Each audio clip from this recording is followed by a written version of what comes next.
Hello everyone, welcome back.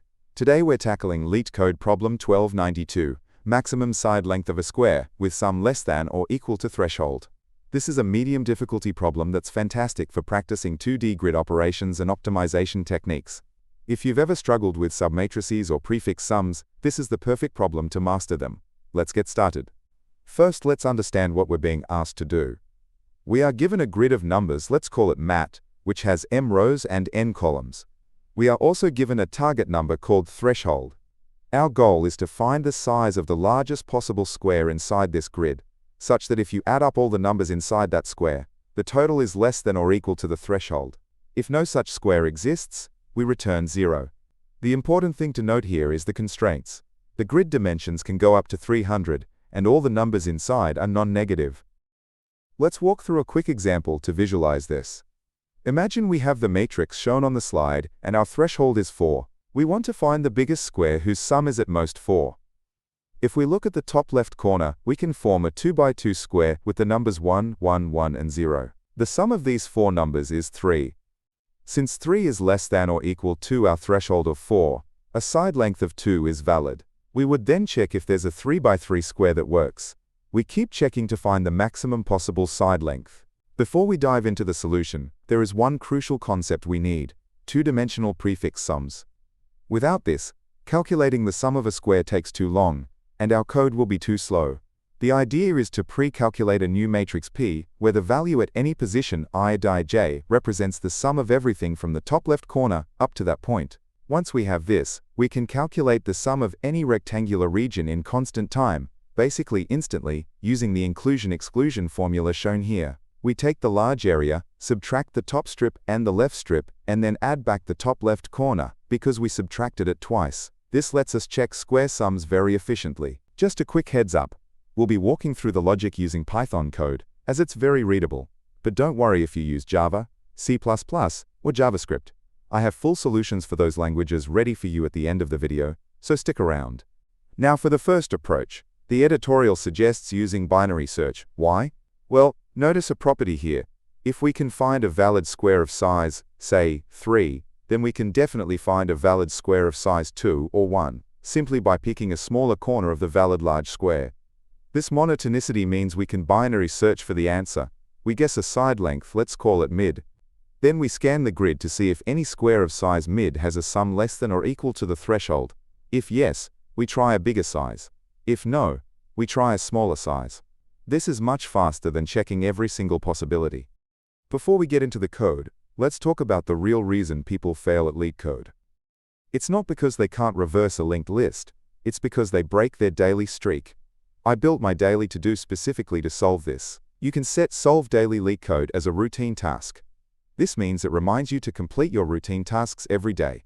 It's a dedicated system to force you to be consistent, which I also use to remind myself to upload these videos every day. If you're watching this channel, you're trying to improve, so this tool makes sure you actually show up to do it. I also want to be 100% transparent about how this app will grow. I am an indie developer, not a big corporation. I will never take away a free feature you already use. Core features like repeating tasks remain free forever.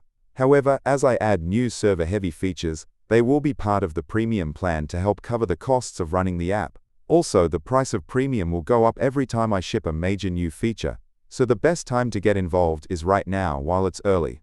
Check it out at the link in the description. Okay, we've talked about the big picture and the logic. Now let's see what this looks like as actual code. I'll put the full solution up on the screen first. And don't worry, after that, we'll walk through the most important sections together. Here is the full Python code for the binary search approach.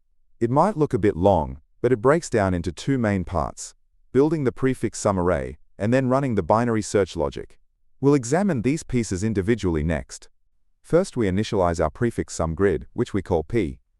Notice we make it size m+1 by m+1, and fill the 0-th row and column with zeros.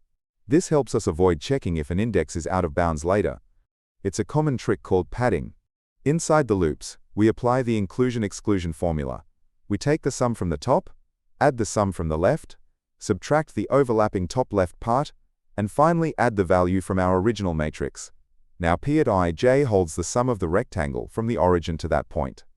Next, we have a helper function called getRect, which uses our prefix array to get the sum of any subrectangle in constant time.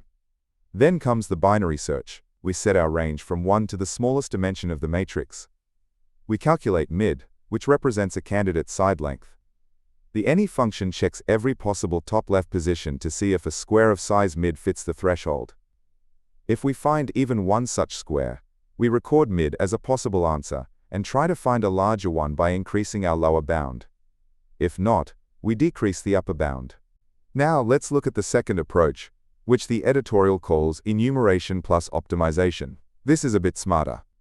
Instead of binary searching and rechecking everything, we iterate through the grid once. We keep track of the best side length we've found so far, let's call it ans. At each new position in the grid, we don't start checking from size 1. We only care if we can find a square bigger than what we already have. So we check if a square of size ans plus 1 is valid. If it is, we increase ans. This way ans only ever grows. Here is the code for the optimized approach. The prefix sum part is exactly the same, so we reuse that logic. The main difference is in the nested loops at the bottom.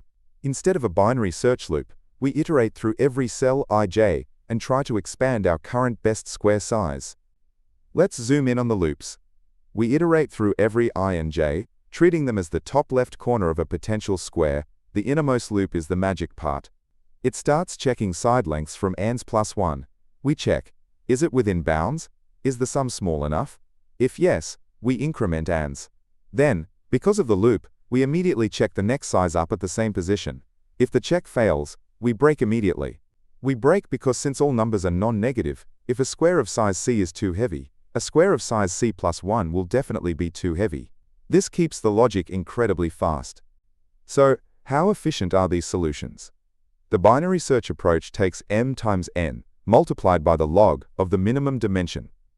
But the second approach, the optimized enumeration, is actually linear in terms of the grid size, giving us big O of m times n time complexity. This is because the ans variable only increases up to the minimum dimension, so the inner loop doesn't run very often in total. For space complexity, both methods use big O of m times n space to store the prefix sum matrix P. Alright, that covers the main solution in Python.